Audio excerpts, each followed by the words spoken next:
nation, private insurance is not protective. It's a barrier to care. It's what private corporations use to make a profit by denying and restricting care. Medicare has been constitutional in this country for over 40 years. The Constitution says that we can tax for the general welfare, and health care is part of the general welfare. None of us can create a health care system on our own. We need to have a health care system there for us, for when we have an accident or when we get sick. Doctors in this country favor a national Medicare for all. We want to join the other industrialized nations.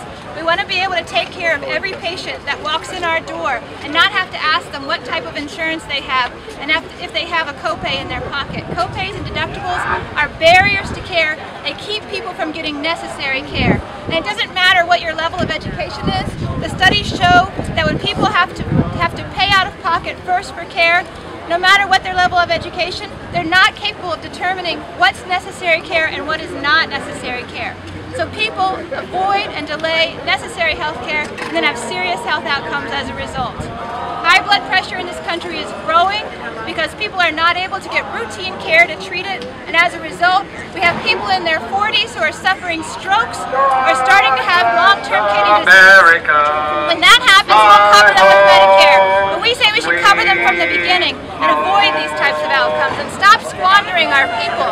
Let's take care of every person in our country. It makes economic sense and it makes public health sense to provide health care to every person in the United States. So we're calling on the Supreme Court to find the individual mandate unconstitutional, and we're calling on Congress and the White House to take a very simple step which will immediately cover every person in this country, and that's to take out 2 words from the current Medicare law.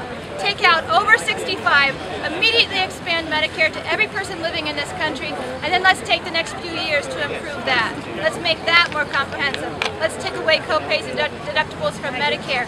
Then we can be on the path towards a better health system in this country.